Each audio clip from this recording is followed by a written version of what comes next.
I have to stay here plugged in because my computer is a little bit low. So was P went with Y, Q went with X, right? P with Y, Q with X. Is that kind of what we were saying? All right, so let's take a look at this. Oops. What happened here?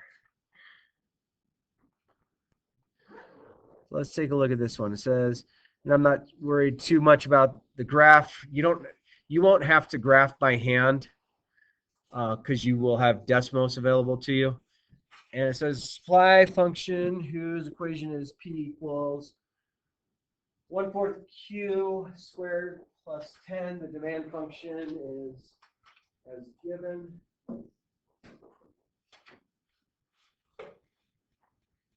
Circle and label the market equilibrium. Obviously, you don't have to worry about that because you're going to be able to tell what it is because you're using Desmos. All right, so let's jump on Desmos, see how we do here.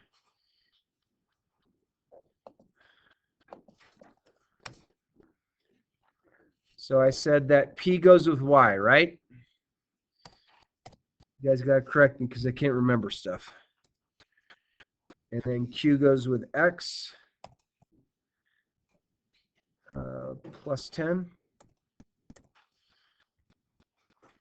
So that's basically our first one. And what did we say when they cross? What values do we ignore if it's a point? What do we remember?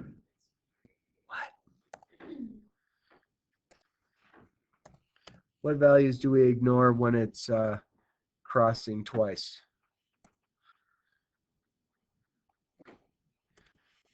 I know I told you. I swear I did.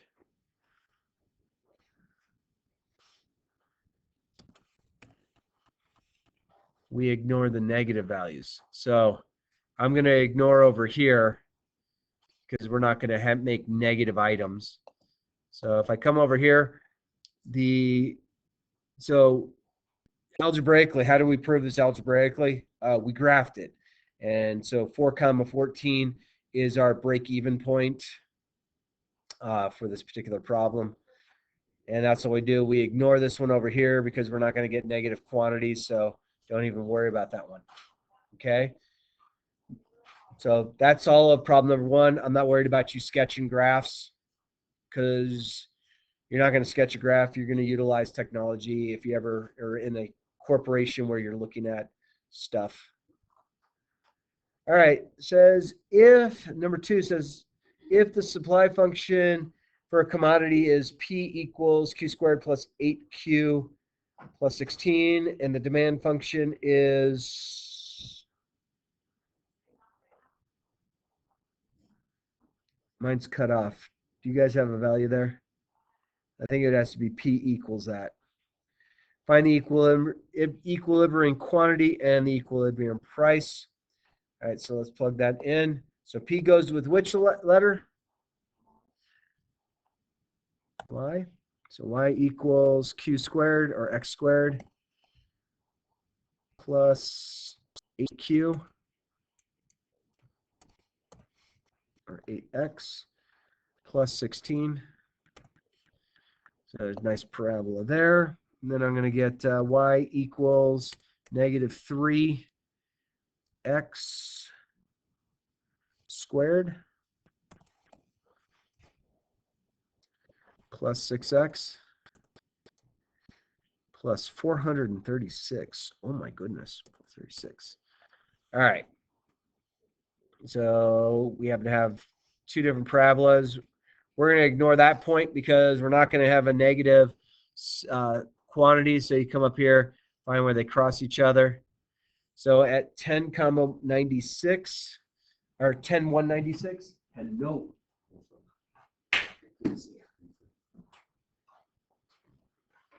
We're just going over worksheet 2.3 a little bit.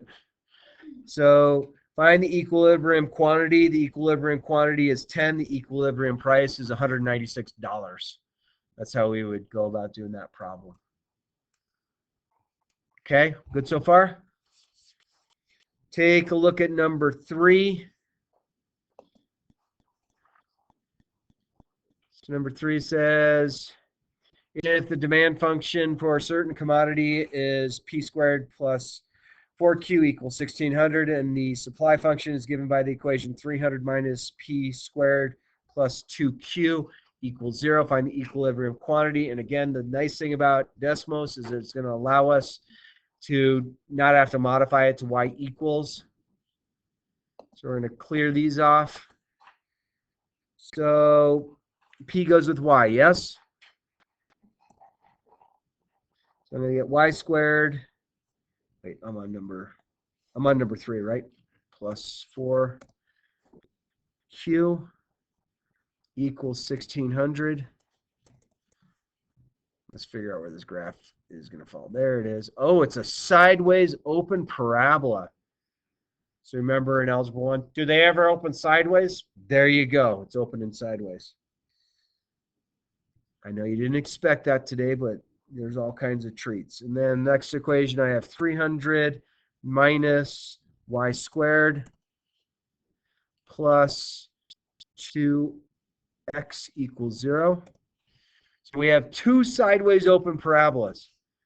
So I can ignore the bottom dot. Why can I ignore the bottom dot? There's a negative. I'm not going to worry about that. So I'm going to come up here. I'm going to highlight that. So the quantity is roughly 216.7, and the price would be $27.08. That would get you your break-even point. Again, a lot of people wonder why we have to find a break-even point. If you find the break-even point, you then know, okay, that's our starting point. We want to do more of that so our company makes money, which is great. Okay. Number 4. Any questions so far? Are we okay? Some of you are on your phones. Thanks for paying attention, bad kids. So problem number 4 says, if a widget company has a total cost, C at X equals 15,000 plus 35X plus 0.1X squared, and the total revenue is given by the other equation, R at X is equal to 385X minus 0.9X squared. Find the break-even point. So we can go ahead and graph those. So we're going to call C at X. We're going to call it Y equals. And we have 15,000 plus 35X plus 0.1X squared. So let's figure out where this graph is going to live. Don't even know. There it is.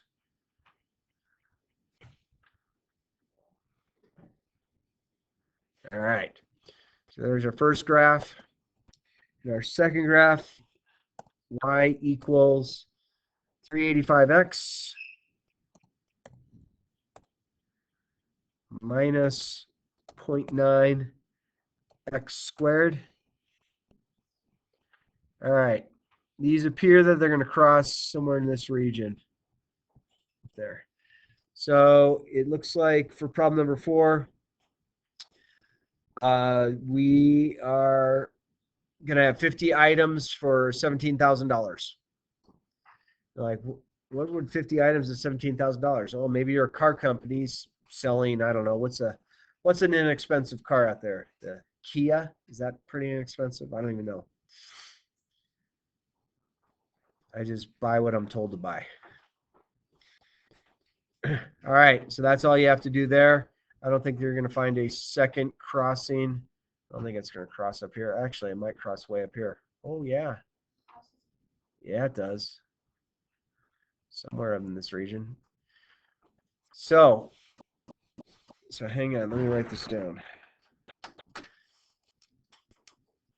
So it's crossing at 300, 34,500. But then the other place that it crossed is down here. So 50, 17,000. All right. So you have 2 different equilibrium points on there. Okay. So what's the better of the 2 to use? Well, the nice thing is, because you have an equilibrium taking place with two different quadratics, you have the choice of a company. Would we rather have $50 for 17,000 or $300 for 34,500? Those again are the break-even points. You're making nothing based on that situation. So I would say what you're trying to find is somewhere between 50 and 300 is going to be your optimal sale price, which you'll make more profit. So that's a little trick on that one to take place. Okay. How we doing, friends? We doing okay? All right. Let's do one more problem, then I'll put you on your way to finish up this worksheet that I will check off tomorrow, okay? If you missed any part of it, then the video will be posted shortly. All right, number 5. It says, number 5, if a monopoly market, if in a monopoly market, the demand for a project is given by P equals 175 minus 0.5x, where P equals price and X is equal to the number of units sold, what price will maximize your total revenue? Recall R at X is equal to P at X.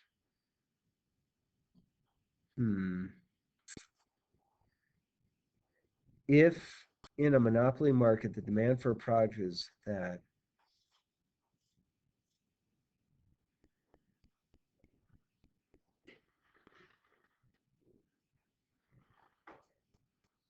Okay, so we kind of have to manipulate this around a little bit. Okay. So I'm going to say that we know that P equals 175 minus 0.5x. And then they're going to tell us that R at X is equal to P times X. P times X. So that means I need to plug this in for my revenue. So I'm going to get 175 minus 0.5x times X. And if I graph this for my revenue, we're going to just take a look at what the vertex is equal to. So let me write that down. So R at X is equal to 175 minus 0.5x times X. So it'll be an upside down parabola, which is nice. That'll be easy for us to solve. So I'm going to get Y equals parentheses 175 minus 0.5x times X. So we're just going to look at the vertex of this. So basically, your optimal value for your maximum, in this case, your maximum revenue that you'll get off this is if you sell 175 items, you're going to wind up making $15,312.50. Okay? If all of those items are sold. If you list that, if you have less items than that, you're making a smaller amount of profit. But that's basically what we're dealing with, a profit equation. Cool. And do you guys know what a monopoly market is? Monopoly, there's often companies that they get too large and they have the control. They buy up all these other companies and then all of a sudden they own everything. So a really large company would be like Amazon. Agree? Amazon might be buying other shipping companies, and as soon as they buy all the shipping companies, you might have a handful of the real small guy that's local companies to deliver. But if they control the entire market, they can set their prices to whatever they want because there's no other competition in the market. And monopolies are indeed illegal. And what they will force a company to do if they create a monopoly is that company needs to sell off a certain amount of stuff in order for other companies to take place of it. It basically, the silly thing about a monopoly is you have usually, so take, who's the guy who owns Amazon? What's his name? Bezos? Jeff Bezos? Is that it? I think you're right. Bald guy, right? It's like, how does Pete Stirrup know people? By the amount of hair they have. So Jeff Bezos, it is very possible in the near future, he will have grown his company so large so quickly that he will start buying out other companies. Like he might buy UPS, he might buy out FedEx, he might buy those other shipping companies, and those other shipping companies, you know, the sad thing is you buy out those other companies, you're buying everything that they are about, and the people who are at the very top of those companies wind up getting an enormous payout of billions of dollars, and then the people that are the workers, they wind up losing their jobs, or they can transfer over but they aren't as high up in the company. So it does hurt the working person when companies get so large they create a monopoly. And then what would basically happen is the federal government would actually have to go to Amazon saying, you have a monopoly. Nobody else can compete with you. You have to split up your company, which basically means Jeff Bezos will go to his billionaire friends. His billionaire friends will say, oh yeah, we'll create another coin. We're not going to call it Amazon. We're going to call it Bamazon. So you have Amazon and Bamazon both now, and the billionaires are still making a ridiculous amount of money off of it.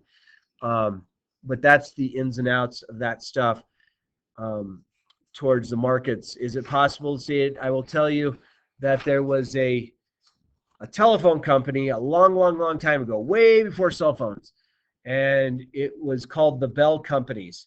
And so some of them were called Ma Bell. When I in Arizona, they would called it Mountain Bell. But the Bell had, Bell was the back name of it. And they had a huge monopoly over all of the telephone companies that would have been in there. And then Ma Bell was forced to split up, and they changed into AT&T and MCI. And there was a couple other telephone companies. I'm talking about the old school wired to the wall phones. But that was forced to take place. That must have happened in the early 80s that it took place. And people are like, oh, I have a choice now. I can use MCI. Do you guys know that? So this is how crazy stuff was. So think about, let's go back to 1975. Will somebody just look real quick on your phone and find me what the minimum wage was in 1975? Somebody do that for me real quick. I don't know. I wasn't working then. I was only 5 years old. 1975. $2.10 an hour. Wow. Okay. So $2.10 an hour. Let's put that into a little bit of a goofy perspective. So 1975. So let's just try and figure out if this is true or not. 1975, minimum wage was $2.10 an hour. Which you look at that going, there ain't no way. Okay. Will somebody look up for me what's minimum wage in 2025? I don't know. Look it up. You guys get the computers or the phones. Yeah. Just anywhere nationwide. 18. So at the federal level, 725, where Denver is a lot higher because the cost of living here is much higher. In 1975, was the $2.10, was that the federal minimum wage? That's like talking to my wife. She ignored me. Allison, was the $2.10 in 1975 the federal minimum wage, or was it the? Okay. All right. So from here to here, in basically a span of 50 years, this has more than tripled.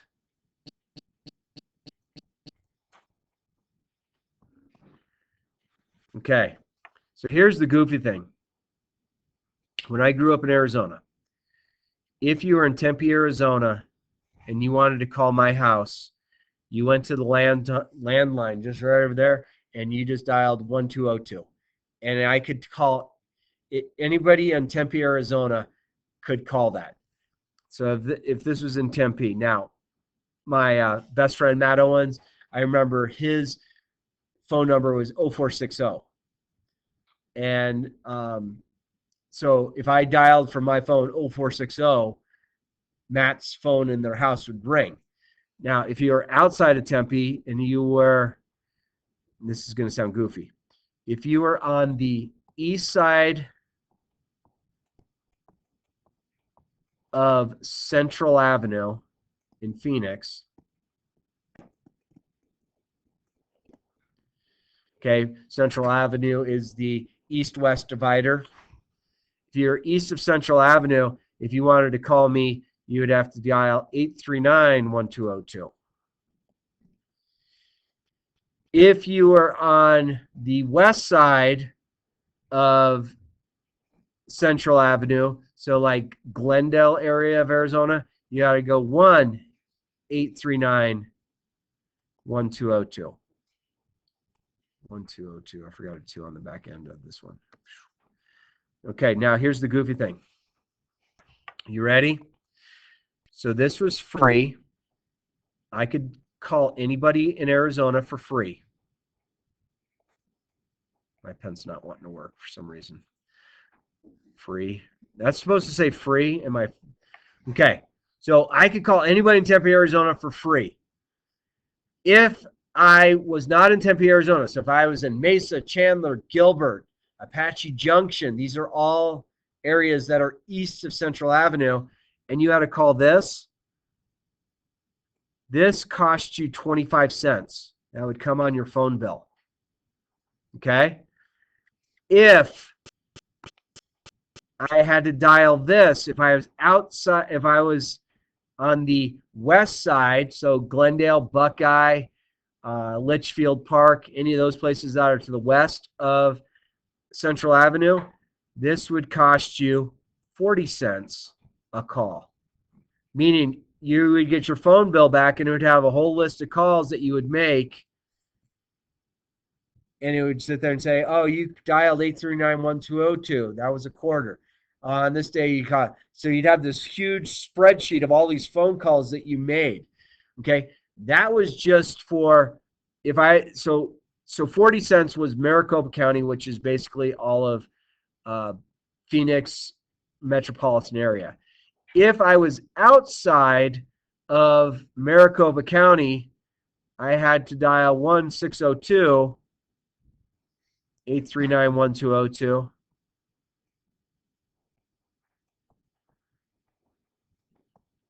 So if I was calling from anywhere outside of Arizona, so if I was up in Flagstaff and I wanted to call my house in Tempe, it would cost $1.20. Okay? If I was out of state, but in the continental United States, so the lower 48, not counting Alaska and Hawaii, it would cost you 40 cents per minute to call somebody. So if my grandma called from New Jersey to our house in Arizona, it was 40 cents a minute. Take a look at what this is. Okay? $2.10, 40 cents a minute. You're talking about you had to work an hour to basically make a 5-minute phone call from state to state. So long distance calling, like if you called somebody and they answered, you basically said, okay, I have these 6 things to ask you. Blah, blah, blah, blah, blah, blah, blah, blah, blah, blah, blah, blah, go. Oh, let me think about it. No, there ain't no thinking. You get me some answers right now. Time is money. Let's go, let's go, let's go. It was crazy how much things cost back then. Now, it's funny that in today's standards, people would be like, oh, my cell phone plans cost me this. My cell phones cost me that. Yeah, cell phone plans are expensive. The weird thing is, all of these landlines now, it's free for me to call anywhere in the United States as long as I have a landline in my house that I'm paying for each month. I don't have to pay for each individual call.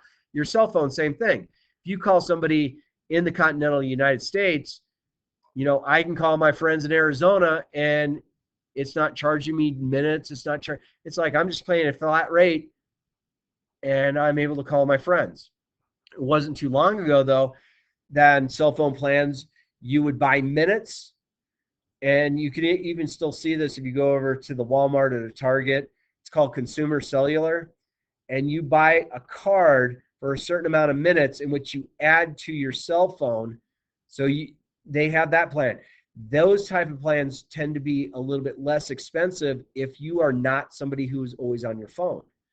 But for you guys, well, I mean, you guys right now, some of you might have unlimited data, which is great. Some of you might have limited data. Some of you might, as soon as you jump onto Wi-Fi as quick as possible. Hopefully you're using a VPN so that people aren't tracking what you're doing. But could you imagine, just take this into consideration. Could you imagine every time you looked at Snapchat, each thing you looked at cost you $0.25 each time? That if you think about that, like if you were to look at Snapchat or Instagram and everything that you looked at on there was $0.25 each time you looked at it, there'd be some of you that have quite a mighty bill. Agree? I remember when cell phones first came out and they would charge for texting. And I remember I had a student at Chaparral High School like in 2008 that they took her cell phone away. Her parents took her cell phone away because she rang up $1,400 in texting in a month. This is before social media. This person was just texting friends. They were spending so much money on texting. $1,400 back in 2008. Right now $1,400 is big money. So I just remember that. It was just kind of like, you're texting nonstop. You spent that much of your parents' money. Well, I wanted to see what my friends were doing. How many texts was it? It wasn't a huge amount of text because text did cost you. But the big question is here.